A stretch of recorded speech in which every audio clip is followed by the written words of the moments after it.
Bienvenidos a su programa Fe y Salud Familiar. Nuevamente, como siempre, comenzamos con una cita, esta vez del libro del Deuteronomio, que nos dice: estos mandamientos que hoy te impongo serán grabados en tu corazón. Se los dirás a tus hijos y se los repetirás estando en casa, lo mismo cuando estés de viaje o acostado o levantado. Así queremos comenzar el programa para hablar hoy de ser padres hoy. Cómo se es un buen padre hoy, que no está siendo nada fácil, ¿no?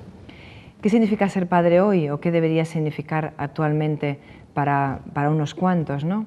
El buen padre de hoy, la imagen que tenemos más difundida por esta sociedad de consumo, es la de proveedor, aquel que satisface todas las necesidades materiales del hogar para que no le falte de nada a los hijos, pues trabaja largas jornadas, dobles jornadas y aún los fines de semana. El padre con esto pues no logra satisfacer las necesidades presentes cuando ya le han sido creadas otras nuevas.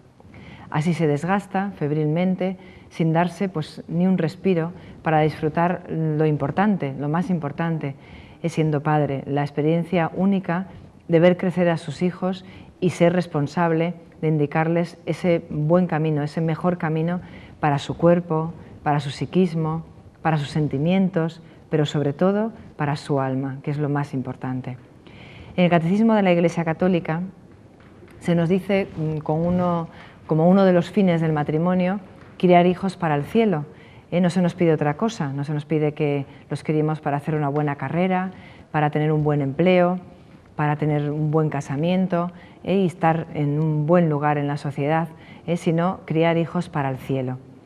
Y en la Biblia, en el Evangelio de San Mateo también, en el capítulo 7, se nos dice: si vosotros, siendo malos, sabéis dar buenas cosas o cosas buenas a vuestros hijos, hoy en día esto ya no ocurre, desgraciadamente, no está ocurriendo lamentablemente para una gran mayoría.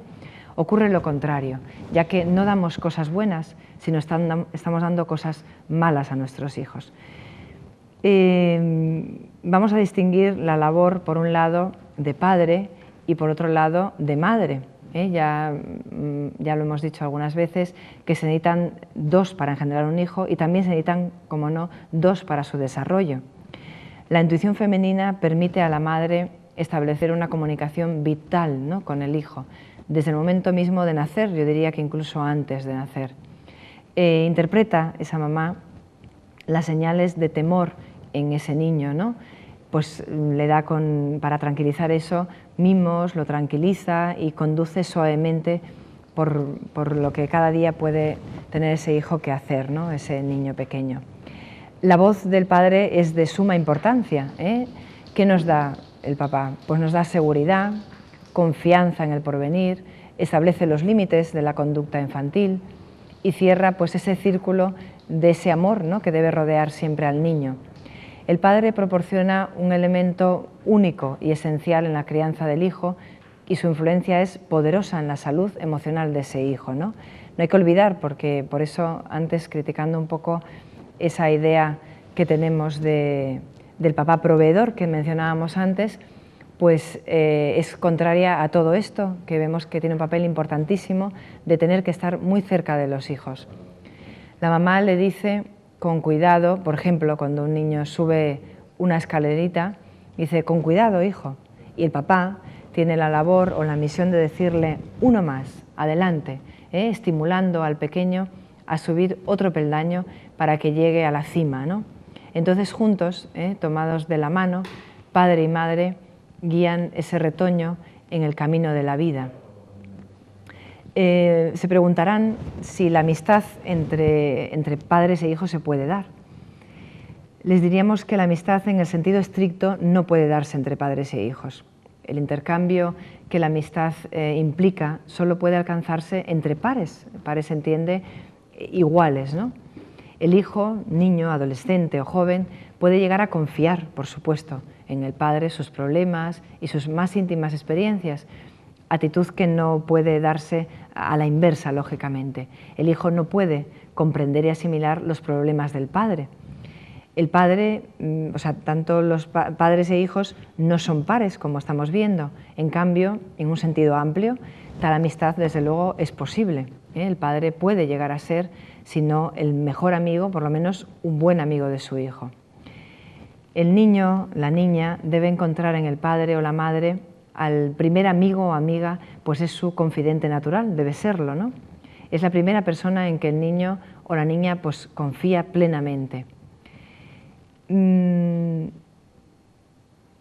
Se preguntarán también que es mucho más difícil todo esto en la edad adolescente, en la pubertad.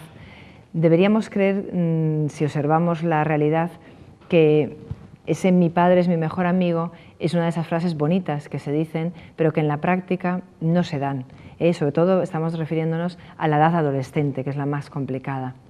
Podemos pensar que la oposición entre dos personalidades, una ya hecha, el padre, la otra en plena formación, la tensión entre la autoridad, que deben ser los padres, y la libertad, que también desea ese hijo adolescente, hacen casi, diríamos, imposible que el padre sea el confidente natural de su hijo adolescente. No lo creemos imposible del todo, como estábamos diciendo, pero como todos los problemas humanos, tampoco lo consideramos, desde luego, nada fácil. Existen también, además del padre proveedor que decíamos al principio, existen los padres policía. ¿Cómo es el comportamiento de un padre policía? Muchos padres adoptan con sus hijos la actitud de un policía, y esto provoca que sus hijos lo vean como el enemigo. Pero para esos hijos los padres solo existen para vigilarlos, para controlarlos, para amonestarlos y castigarlos incluso. Por supuesto que, aunque negativamente, esa también es una función paterna, pero no es la única ni la más importante. Los padres policía se dirigen a sus hijos pues con frases como ¿cómo te comportaste en el colegio? ¿Por qué no entregaste el boletín? ¿Debes tener malas notas? ¿Qué notas? Aprende de tu hermano. No te comas las uñas. Formas imperativas, crudas, directas. ¿Qué manera de hablar es esa? También nos dicen. ¿A dónde fuiste? ¿Por qué llegaste tarde? ¿Mañana no sales? Comprendamos la actitud del hijo. Las únicas palabras que esos padres tienen con sus hijos son frases secas, cortantes y en cierto modo pues agresivas. Es comprensible que el hijo huya de su padre y lo mire con resentimiento, con un cierto resentimiento. No dejará de amarlo, por supuesto, y lo manifestará en la primera ocasión que se le presente, pero no le hará confidencias, salvo que así vea la forma de evitar un castigo o para pedirle, en caso extremo, la solución a algún problema que en ese momento le puede estar ahogando, ¿no? Comprendamos entonces la actitud del hijo, comparándola por analogía con la de un empleado o con un jefe que siempre lo está controlando, corrigiendo y poniendo en evidencia sus errores. Los sentimientos del empleado y del hijo, en este caso de los padres policía que estamos hablando, son similares. Ambos odian al jefe y al padre policía en este caso, y es comprensible que así suceda la actitud o la respuesta que tiene el hijo ante este tipo de padres o a estas formas que tienen estos padres, ¿no? ¿Qué podemos aconsejar para que los padres no pierdan la autoridad y conseguir un equilibrio? Lo primero, los padres debemos exigirnos en los mismos puntos en que aconsejamos a nuestros hijos, en que les mandamos, en que les corregimos a nuestros hijos, ¿no? Debemos siempre dar ejemplo, eso es lo primero. El que un padre se emborrache es un golpe directo a su autoridad, porque difícilmente podrá mirar a la cara al hijo que simplemente llega un cuarto de hora tarde. No exhibir demasiado es conveniente también, no exhibir demasiado esa autoridad. Esto puede dar lugar al temor en el hijo, mostrarse muy comprensivos y humanos, que nos vean disculpar a los otros y no escandalizar tontamente cualquier pequeña cosa.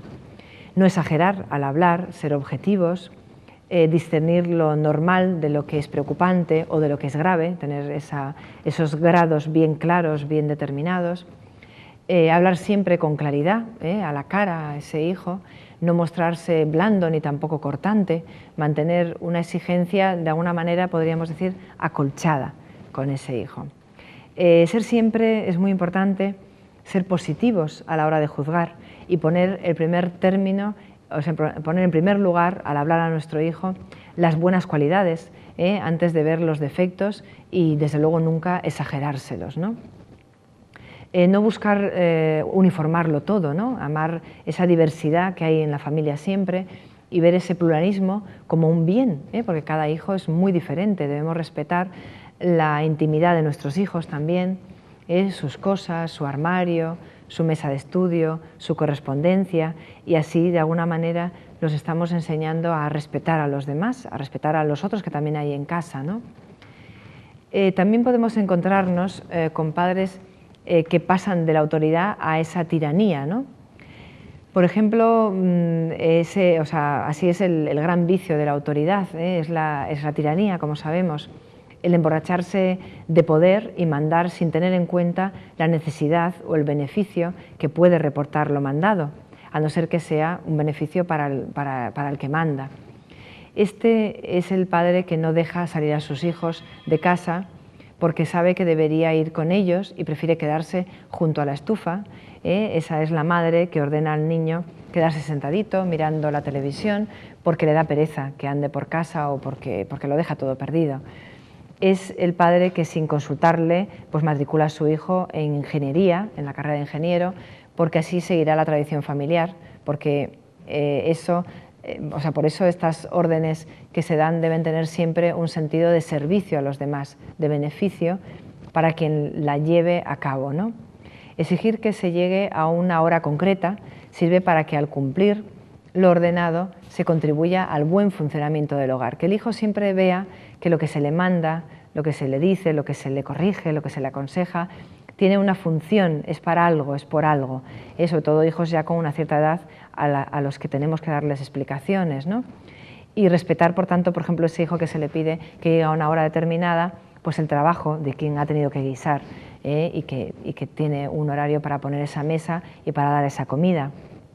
El no consentir ciertas ironías o burlas dentro de la casa no es más que ayudar a vivir un ambiente mejor al no tratar de herir a nadie, ¿no? En la casa y también con ello llevarlo a otros medios, como es entre los amigos, en el colegio, entre los vecinos, para que ellos sigan de alguna manera recogiendo esas enseñanzas.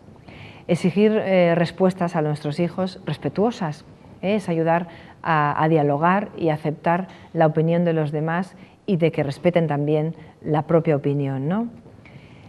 De alguna manera esto puede parecer que los padres es necesario que tengan ciertas aptitudes y también una preparación para educar a sus hijos.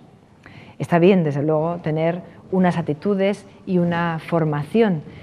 Se puede decir que orientadores, psicólogos, pedagogos, docentes, médicos, escuelas especiales aportarían a los padres un curso precioso de educación, pero no hay que olvidar que todos ellos nunca reemplazarían la educación familiar, nunca cubrirían eso que se tiene o que se logra en un hogar verdadero.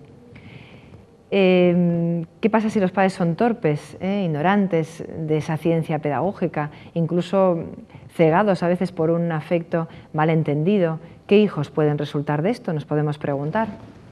Aún en este caso tendrán sobre los pedagogos más sabios y mejor entrenados una ventaja, la del amor a los propios hijos y el amor sin más.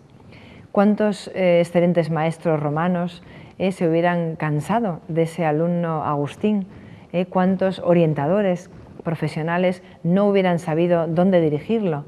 Mientras que la paciencia, las plegarias, las lágrimas y el amor maternal de Santa Mónica lo llevaron a cambiar de vida, haciendo de él un gran filósofo y un padre de la Iglesia. Estamos hablando de excelentes maestros, de honestos orientadores. No hay necesidad de hablar de excelentes madres. ¿Qué madre normal no hubiera intentado lo que Mónica alcanzó? La educación en el hogar, en familia, presenta otras ventajas. Es continua, siempre se está dando. Tenemos que estar o debemos estar siempre con nuestros hijos.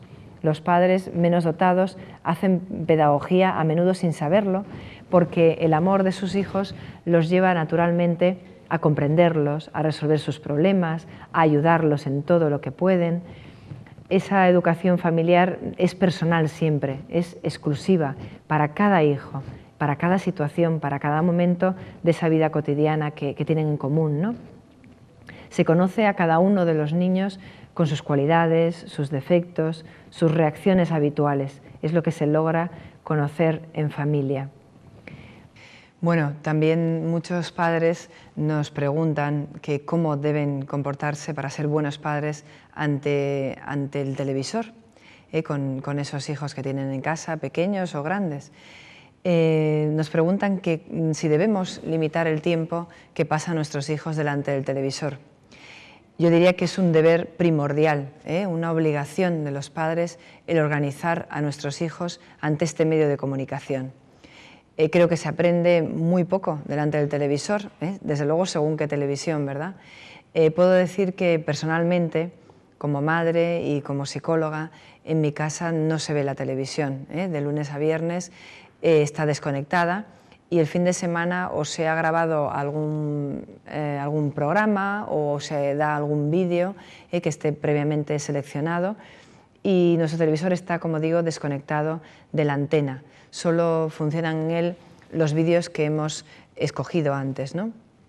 Todo esto lo hacemos para poder hablar con nuestros hijos, y estos, como ya están acostumbrados, gracias a Dios, pues ni preguntan por la televisión durante la semana ni la echan de menos.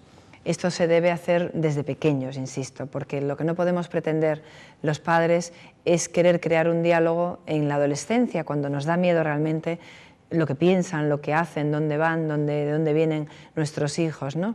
Sino en la infancia, crear ese hábito de diálogo para que de alguna manera estén acostumbrados a hablar de sus cosas, ¿no?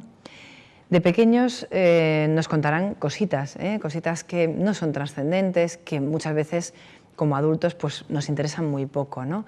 Para nuestra visión de personas mayores. Pero si no les escuchamos y no nos interesamos en ese momento, pues no estamos fomentando el diálogo que debemos hacer, ¿no? Que debemos procurar en nuestra casa, en nuestro hogar, ¿no?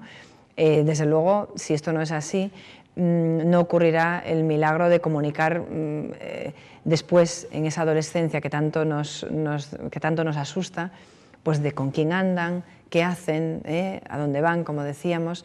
Más adelante, cuando de verdad nos interese saber todo eso y pueda ser conveniente e imprescindible hablar ambas partes, pues no se va a dar si antes no ha habido la costumbre de un diálogo cotidiano y diario, ¿no? en el hogar. Sobre todo, procurar siempre, lo que aconsejo, es hacer una comida común, por lo menos la cena, hacerla siempre común, esperar unos por otros, hacerla juntos para poder crear ahí el diálogo, y por supuesto con la televisión apagada y con la radio apagada, que sean realmente los que hablen la familia, ¿no? Los niños, los padres, y ese hogar completo que dé origen a un diálogo y a una conversación imprescindible que sea diaria, ¿no? Nos preguntan también si debemos revisar los programas de televisión. Estamos ya un poco diciéndolo, ¿no? Por supuesto que sí. Pues a ningún padre se le ocurriría dejar en manos de sus hijos una revista, por ejemplo, de 200 páginas, en las que 175 fuesen entretenidas, culturales, divertidas, sanas, y las restantes 25, podríamos decir, pornográficas, ¿no? Pues esto, y peor, es la televisión. Muchas veces, no todas las televisiones, insistimos, ¿no? Trataríamos de poder arrancar esas páginas, o más sencillo, que ni siquiera entrase esa revista en casa, y menos aún que cayese en manos de nuestros hijos. Hay que revisar los programas, verlos con ellos, si se puede, porque ni siquiera todos los dibujos animados deberían permitirse.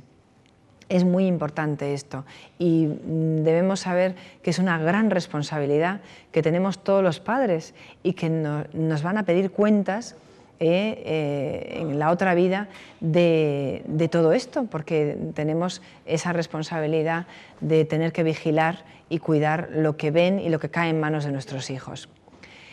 Debemos acompañar, como decíamos, a nuestros hijos a ver la televisión. Sería muy importante, ¿no? Como ya dijimos antes, la televisión nunca debe ser ni puede hacer de canguro, de cuidador de nuestros hijos. Muchas veces los padres, por comodidad, hacen que la televisión quede ahí cuidando a nuestros niños, ¿no? Habrá momentos, habrá noticias que puedan necesitar una explicación o comentario adecuado para nuestros hijos y debemos estar ahí, a su lado. Además, a los más pequeños les gusta mucho que les acompañemos viendo sus dibujos animados preferidos, les agrada que seamos sus compañeros en esa visión o esa pantalla que están ellos participando y pasándoselo bien a veces, porque hay cosas realmente sanas y que pueden ayudar a nuestros hijos, compartirlas con ellos, ¿no? También una pregunta que nos hacen mucho es si los hijos deben tener televisión en su habitación. Aquí suelo ser muy rotunda, ¿no? Pues el que nuestros hijos se rodeen de comodidades dentro de su habitación no contribuye a su felicidad y mucho menos a formar un hogar, una familia, que es lo que estamos procurando en estos programas, advirtiendo para que realmente nuestras casas sean hogares. Pues con esto, con el hecho de tener la televisión dentro de su habitación, estamos creando verdaderos hoteles en vez de hogares. Volvemos un poco a otros temas que hemos ya dado o ya hablado en estos programas, que estamos viendo que lo importante hoy, para muchos desgraciadamente, es el dinero. Con él pues estamos dando unas comodidades a nuestros hijos desproporcionadas, para realmente, con ello realmente no estamos contribuyendo a formar una familia. Esas habitaciones muchas veces, eso, con el televisor, como estamos ahora comentando, con el ordenador, con la cadena de música, con el teléfono móvil al lado, todo esto hace que nuestro hijo se aísle y no cree un diálogo. Y luego muchas madres a veces contribuyen con llegar a esa habitación, con cualquier disculpa, con una bandeja y la cena de su hijo ahí puesta, ¿no? Y entonces, ¿los padres qué están siendo? ¿O cuál es el papel de los padres? El de ser meros recepcionistas de ese hotel que están creando ellos mismos, ¿no? Y entonces, un recepcionista de un hotel, estamos viendo que lo que hace es recibir a su hijo o al cliente de ese hotel sin saber ni siquiera quién es, ni de dónde viene, ni a dónde va, ni lo que piensa, ni lo que hace, ni lo que pretende. Eso también muchas veces es lo que está haciendo nuestros hijos, ¿no? Ser los padres meros recepcionistas y los hijos ser realmente unos desconocidos, sobre todo cuando llegan a ciertas edades, ¿no? Entonces, por favor, no contribuir a ese hotel, sino crear hogares y que el hijo tenga una habitación pues, para dormir, para descansar, para estudiar, para tener que hacer lo que tiene que hacer en su habitación, pero nunca que sea eso, un lugar aparte donde tenga todas esas comodidades que no contribuyen, desde luego, como decíamos, a su felicidad. La televisión mejor sería, desde luego, no darle sitio en casa, pero de concederle un lugar debe estar en uno común, común para todos, y que todo el mundo sepa que esa televisión está encendida o no está encendida, o qué se va a ver en ella o qué no se va a ver, que sea solo una televisión en toda la casa, la que haya. Bueno, hasta aquí hemos llegado al tema de hoy. Muchas gracias por su atención y volveremos a estar, si Dios quiere, con otro tema en otra ocasión. Muchas gracias.